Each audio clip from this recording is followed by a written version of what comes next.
Hi friends, welcome back to పదాల పొదరిల్లు. నా కథలు, నా కవితలు. ప్రణయ సంగమం 87వ భాగం. ప్రణయ విహాన్ చేతిని పట్టుకొని చాలా చాలా థ్యాంక్స్ డాక్టర్ గారు, మీ మేలు ఎప్పటికీ మర్చిపోలేను అని తన ఆనందాన్ని తెలియజేస్తుంది. ప్రణయ్ చేతి స్పర్శకి లోన పులకించిపోతూ పైకి మాత్రం చిన్నగా స్మైల్ ఇచ్చి అక్కడ నుండి వెళ్ళిపోతాడు విహాన్.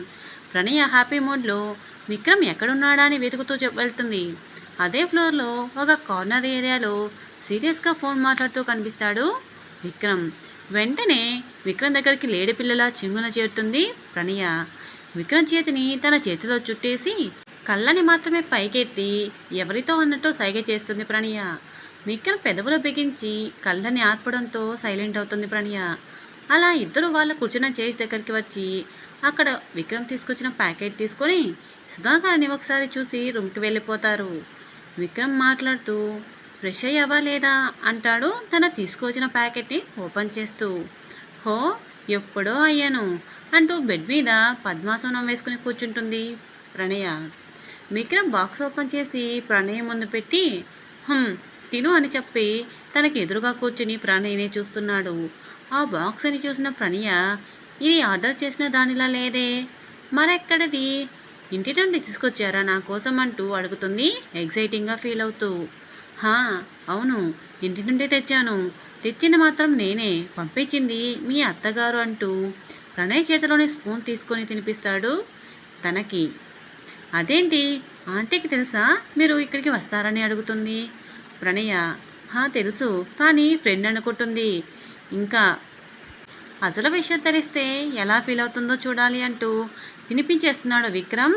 ఎలా ఉంది మీ అత్త చేతి వంట, నచ్చిందా నీకు? నచ్చితే చెప్పు, డైలీ తీసుకొస్తానంటూ తను కూడా ఒక స్పూన్ తింటాడు. చాలా బాగుంది సార్, కానీ తీసుకురాకండి ప్లీజ్, నా వల్ల ఆంటీకి పని ఎక్కువ అవుతుంది, సో నేను బయట ఆర్డర్ చేసుకుంటానని చెప్తుంది ప్రణయ. నలుగురికి చేస్తే లేని కష్టం ఇంకొక మనిషికి చేస్తే వస్తుందా చెప్పు, నువ్వు ఎక్కువ ఆలోచించకుండా చెప్పింది వినేందుకు ట్రై చేయి ప్రణయ. లేదు సార్, అమ్మకి రేపు స్పృహ వస్తుందని 24 అవర్స్ అబ్జర్వేషన్లో ఉంచి నెక్స్ట్ డే డిశ్చార్జ్ చేస్తామని ఇందాకే సర్జరీ చేసిన డాక్టర్ గారు చెప్పారంటుంది ప్రణయ. ఎలాగో ఒకరోజే కదా ఇక్కడ ఉండేది, ఆ ఒక్కరోజుకే ఇక ఆంటీని ఇబ్బంది పెట్టడం ఎందుకు చెప్పండి అంటూ తినడం పూర్తి అవ్వడంతో వాటిని వాష్ చేసి పక్కన పెడుతుంది.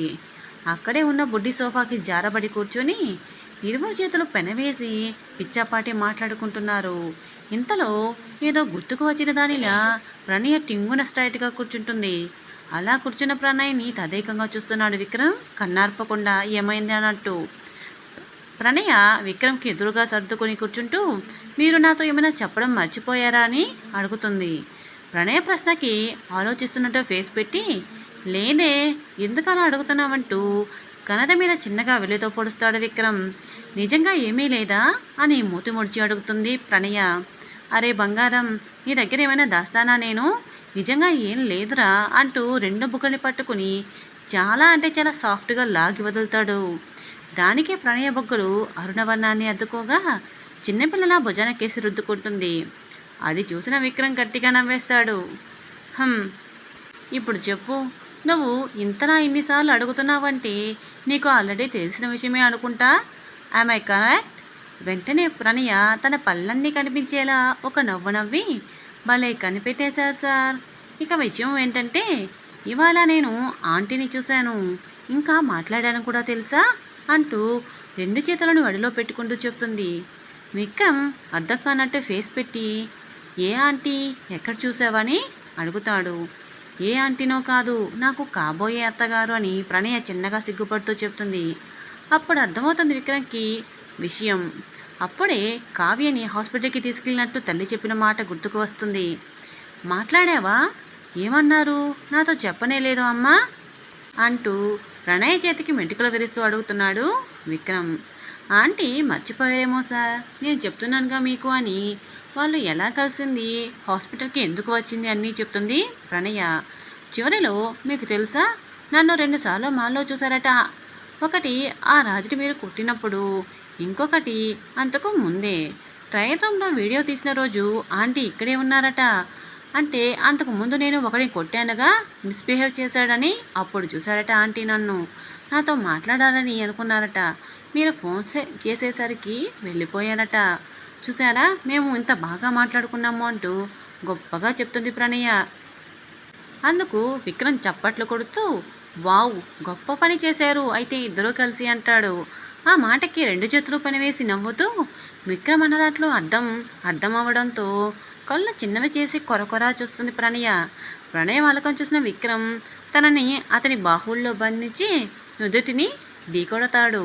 ప్రణయ మొహం పక్కకు తిప్పేసి నాకు నిద్ర వస్తుందని చెప్పి అలానే విక్రమ్ వడిలో తల పెట్టుకుని పడుకుంటుంది.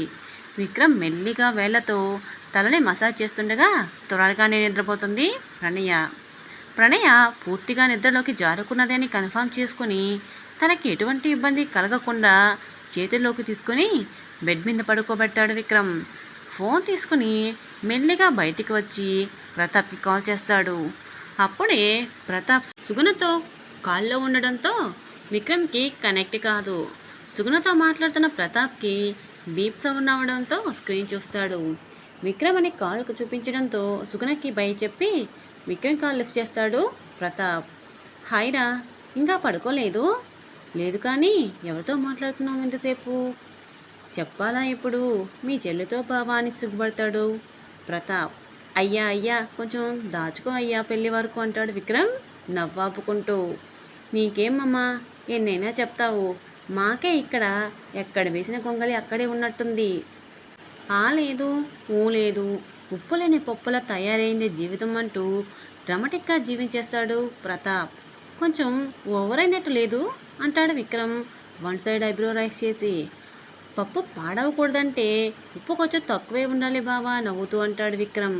ద్రోహి, ఇక్కడ అసలుకే లేదంటే తక్కువ ఉండాలి అంటావేంటిరా సామి అని ప్రతాప్ గారాలు పోతాడు విక్రమ్ దగ్గర. ప్రతాప్ మాటలకి నీకు అర్జెంటుగా పెళ్లి చేసేయాలి బావా, లేకుంటే ఆగేలా లేవు అంటాడు విక్రమ్. హలో, ఇక్కడ చెల్లికి పెళ్లి చేయకుండా అన్న ఎలా చేసుకుంటాడు అనుకుంటున్నావు బే అని బేస్ వాయిస్లో చెప్తాడు ప్రతాప్. అదేంటి నా పెళ్ళితో ముడి పెట్టావు? మా పెళ్ళికి ఇంకా టైం పడుతుంది, ఆంటీ కోలుకోవాలి, నేను ఇంట్లో చెప్పి ఒప్పించాలి అంటాడు విక్రమ్ నుదురు రుద్దుకుంటూ. మెయిన్గా ఆ కావ్యని సైడ్ చేయాలి అని సీరియస్గా మాట్లాడతాడు. ఎంతవరకు వచ్చింది అమ్మాయి గారి వేట అని అడుగుతాడు ప్రతాప్. అదే చూస్తున్నా, మొన్న నైట్ నీతో మాట్లాడాగా. నాకు నమ్మకం ఉన్న మనిషిని అపాయింట్ చేయమన్నావు, చేశానుగా. ఇవాళ డీటెయిల్స్ కనుక్కున్నాడు అతను అన్న ప్రతాప్ మాటలకి. ఇందాకనే మాట్లాడాను, కావ్య అమ్మని తీసుకొని ఇదే హాస్పిటల్కి వచ్చింది.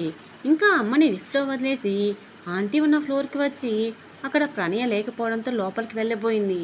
ఇంతలో నర్స్ రావడంతో చివాట్లు తిని ఇంటికి వెళ్ళిందని అతనికి తెలిసిన విషయం చెప్పాడు అని చెప్తాడు విక్రమ్ ప్రతాప్కి. హో, అంత దూరం నడిపిందా అమ్మాయి అంటాడు ఏదో ఆలోచిస్తూ ప్రతాప్. ఇక్కడ కావ్య చేసిన పని వల్ల ఒక మంచి అయితే జరిగింది తెలుసా అంటూ ప్రణయ్ చెప్పింది మొత్తం చెప్తాడు విక్రమ్ ప్రతాప్కి. ఓహో, కాబోయే అత్తాకోడలు ముందే మాట్లాడుకున్నారన్నమాట. గుడ్. ఇక ఆ మొడుమొళ్ళు వేయించేస్తే ఇద్దరూ కలిసి ఇంట్లోనే ముచ్చట్లు పెట్టుకుంటారు. నువ్వు అదేదో త్వరగా చూడు, లేదంటే ఆ కావ్య ఏదోటి చేసేలా ఉంది. నాకెందుకో అసలే నీకు మేనత్త కూతురు, మీ నాన్నకి తనంటే చాలా ఇష్టం. ఇక అటు ఇటు అయితే కావ్యని ఫిక్స్ చేసేస్తారు. నీకు అర్థమవుతుందా? ఏం చేసినా త్వరగా చేయి విక్రమ్. ఇది నీ ఫ్రెండ్గా చెప్పట్లేదు, ప్రణయ్కి అన్నయ్యగా చెప్తున్నాను అని సీరియస్గా చెప్తాడు ప్రతాప్.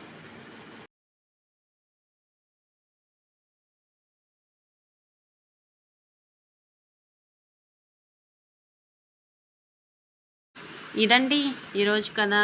ఎలా ఉంది? మీకు నచ్చిందా? ఈ కథ మీకు నచ్చినట్టు అయితే వీడియోని లైక్ చేసి ఈ కథ మీద మీ అభిప్రాయాన్ని చిన్న కామెంట్ రూపంలో తెలియజేయండి.